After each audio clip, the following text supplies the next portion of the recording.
Selamat malam, perkenalkan nama saya Claudia Jessica Surni. Jadi di sini saya bersama dengan Bapak Kira Rustaris untuk mewawancarai sejarah dari Wetelang. Selamat malam Bapak. Selamat. Jadi di sini saya akan mencari Bapak mengenai tentang sejarah Wetelang. Bolehkah Bapak menjelaskan sejarah tersebut? Ya, boleh.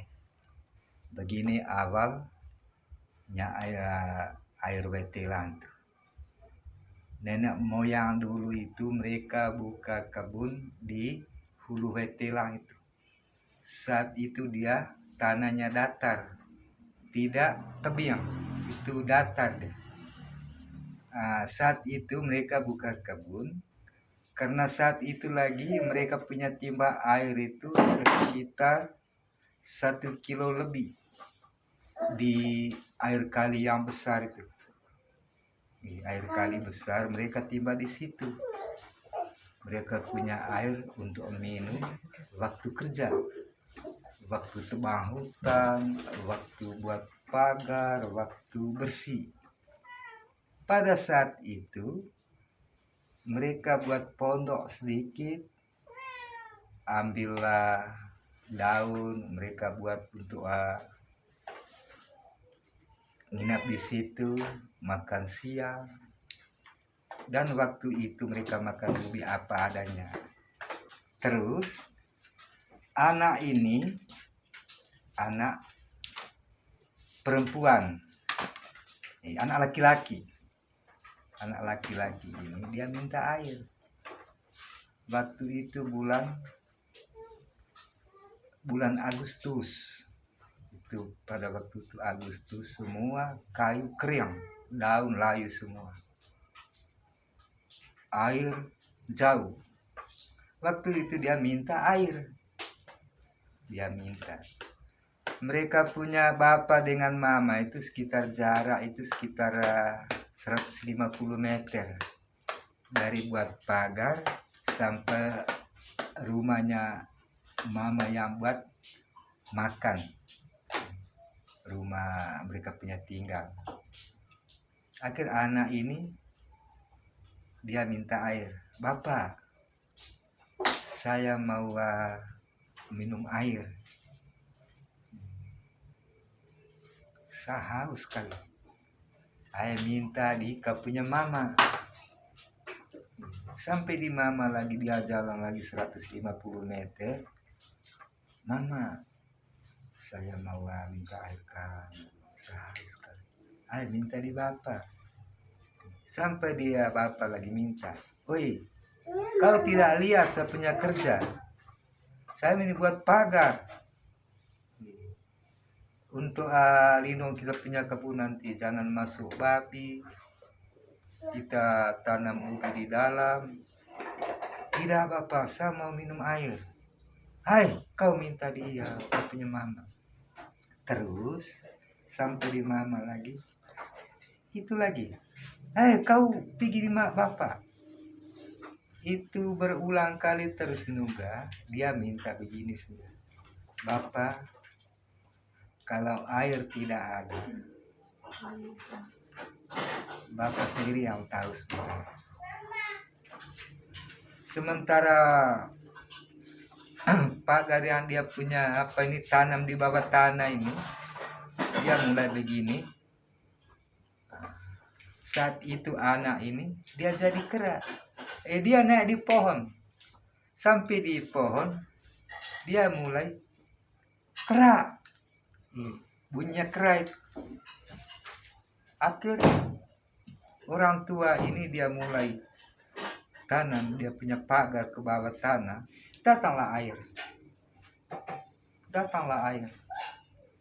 Begitu air datang, dia lihat ke atas ini, anak ini mulai kera. Weh, anak ini sudah air.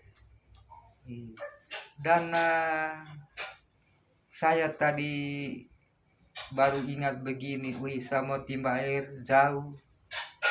Ini yang saya buat tadi, air ini sudah mulai dia punya apa nih. Mari sudah, air tidak bapak. Saya tidak mau minum air bapak. saya pesan kepada Bapak, saya pesan, kalau kebun ini nanti sudah jadi jagung, kalau jagungnya sudah isi semua atau sudah tumbuh semua, Bapak jangan ambil di pagar luar, di pagarnya yang paling luar. Itu saya punya. Kau jangan larang saya untuk ambil jagungnya nanti. Kalau sudah jadi. Bapak bilang begini, anak, biar kau semua ambil. Tidak Bapak, saya tidak ambil semua, hanya sedikit saja di luar saja. Saya tidak masuk ke dalam. Kalau nanti kami datang untuk makan jagung, jangan larang. Hanya di situ saja kami untuk makan. Kami tidak mau masuk ke dalam. Akhirnya Bapak ini menangis, panggil mama lalu menangis. Mereka menangis terus. Pada saat itu mereka mulai tanam jagung. Sudah itu tumbuh sampai panen. Gitu saat mulai makan, nah ini jagung ini. Datanglah kera. Mereka ambil semua di pagar luar itu, bukan masuk ke dalam di tengah kebun, tidak, di luar. Mereka tidak melarang. Pada saat itu semakin lama kelamaan semakin banyak kera. Akhirnya begitu lama kelamaan tumbuhlah pohon beringin. Tumbuh pohon beringin, lama kelamaan sudah berapa puluh tahun, akhirnya pohon beringin mulai rimbun, 2 pohon. Akhirnya mereka mulai tinggal di situ. Terus begitu pohon beringin mulai besar, tapi ada juga roro yang tinggal di situ. Artinya orang yang kita tidak bisa lihat itu yang tinggal di pohon beringin. Tapi kalau itu dianalisa, berarti mereka punya apa itu kah di situ, di pohon-pohon ini, di pohon beringin. Itu pada saat itu semua Bapak ini meninggal lalu di sebelah Waitela ini mereka kubur di situ.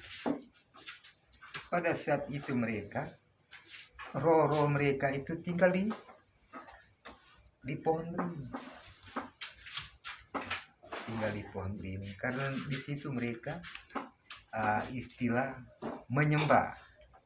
Jadi pada saat itu mereka menyembah di situ karena di situ adalah tinggal mereka punya anak yang jadi kera.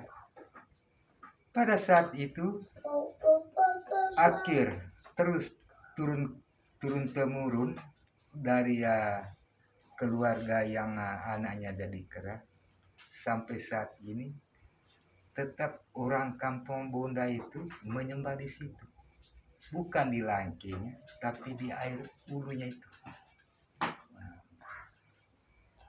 Karena di situ ada 2 langke. Ada langke yang pertama, siapa yang datang membuat sesuatu di Wetelang, maka orang itu diambil langsung lenyap dia, langsung mati. Kalau pulang dia punya rumah langsung mati. Kalau kita ganggu, kalau umpamanya ada orang yang mau ganggu di situ atau roro yang buat sesuatu di situ, mereka tahu. Yang pohon beringin satu itu mereka di situ orang lagi, tapi di situ ada memberi sesuatu, bisa kita jadi kaya, bisa juga jadi kalau kita terima di situ atau kita minta di situ kalau kita buat sesama saat ini, kalau kita buat mati-mati mah tuh orang, kalau dia kasih ada dua. Pada saat akhir tahun memang ada acara, itu namanya penting. Itu adalah menyembah atau permintaan di air itu. Pada saat itu ada sompang seperti altar. Kalau di gerejanya itu altar. Semua warga Kampung Bonda itu berhimpun di situ. Acaranya ayam. Pada saat sebelum acara itu, Pak Angawang Bonda itu bersih. Ada acaranya pakai telur. Kalau tidak buat acara, berarti ada sesuatu kalau kita pulang di rumah. Kalau kita kasih potong-potong itu kayu, tebang sebarang, tidak melalui izin, ada sesuatu. Di hulunya itu juga bisa. Kalau kita buat babat telur itu, kita omong orang di situ atau orang yang kita tidak bisa lihat itu, mereka ambil itu telur bawa ke dalam. Di hulunya itu dia tarik ke dalam. Itu yang ada mujizatnya di situ. Maka hubungan antara manusia dengan roh-roh yang nenek-nenek moyang yang sudah buat seperti itu sebagai tempat para wisata atau tempat untuk memperingati anak cucu ke bawah sampai saat ini, itu dia. Kita minta sesuatu di situ, kita minta hujan karena airnya bersih.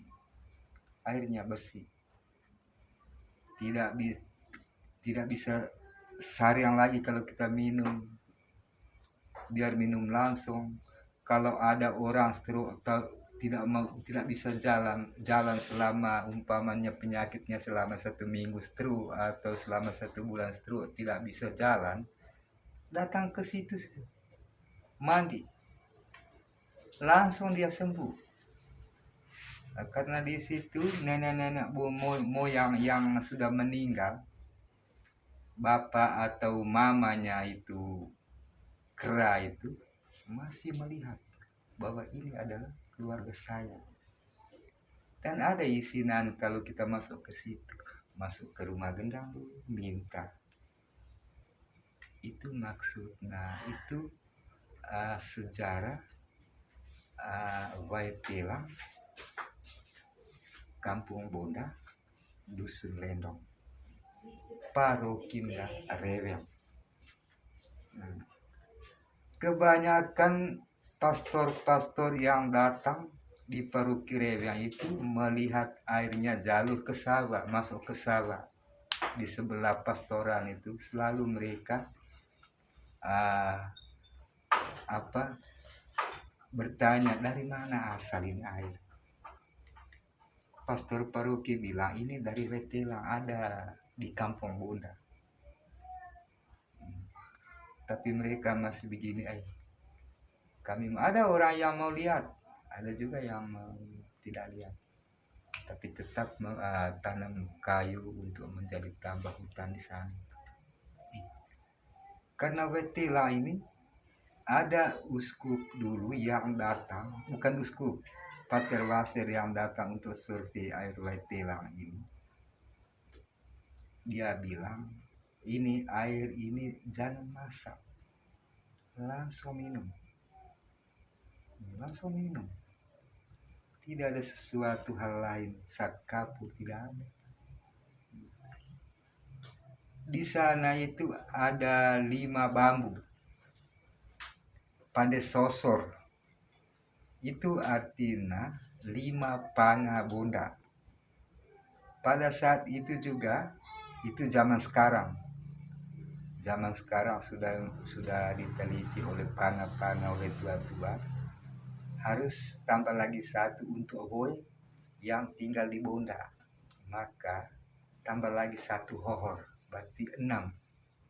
Artinya 6 air 6 hohor hoba air banyak arti 5 pana 5 hohor tambah 6 ngor baru itu 6. Itu sisilah apa cerita tentang sejarahnya Wetelang.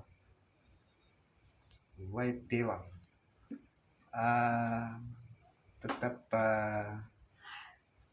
ke depan atau masih melihat atau masih rencana jadi tempat para wisata.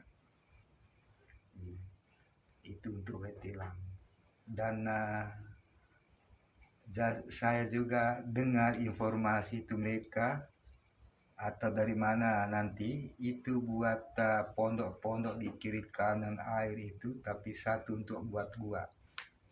Semua orang yang datang kunjung itu lalu doa, pergi minum air, pergi artinya berpesan di situ. Itu untuk sejarah air Telang. Wetelang hanya itu sekitar saya juga tidak tahu sudah berapa puluh tahun, saya juga tidak tahu, tapi sejarah orang tua sampai saat ini tetap masih sejarah, karena mereka saat acara penting tetap mereka kasih tahu acaranya awal dan sampai saat ini mereka kasih tahu, karena sejarah Wetelang turun temurun. Kalau bapaknya si Gendang ini dia mati, dia kasih kepada anak lagi ini mati nanti kasih lagi kepada anak. Itu satu keturunan, jangan pindah-pindah. Itu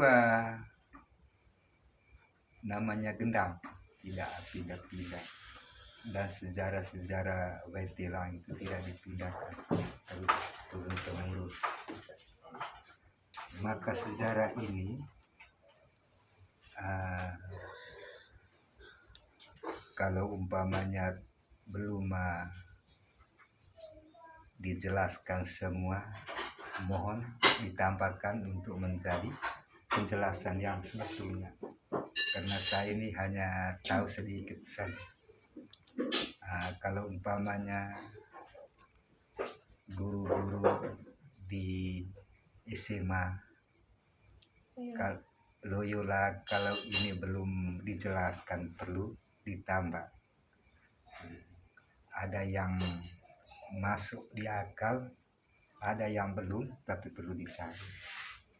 Karena ini adalah tempat para wisata dari Kampung Bonda. Memang saya sedikit tahu sedikit, maka saya jelas. Tapi awalnya itu tentang kebun, awalnya kebun. Begitu yang kedua, air pada waktu itu jauh, tidak ada mata air di Kampung Bonda ini, hanya di kali namanya Waisebo. Itu jaraknya hampir 1 kilo lebih. Apalagi dulu itu jalan kaki, apalagi dulu itu pakai bambu untuk timba air. Jalan kaki mana bisa, anak ini tunggu kalau tiba 1 kilo apalagi pulang pasti dia mati. Lebih banyak dia jadi kera pada saat itu. Kalau dia tidak petaruh diri, pasti Bonda ini tidak ada air, tidak ada air Wetelang. Lebih saya diri daripada orang tua saya nanti setengah mati cari air, begitu itu pada saat itu. Oke Bapak, terima kasih atas ceritanya. Jadi teman-teman, itulah cerita sejarah tentang Wetelangnya kami. Sekian dari saya, terima kasih. Itu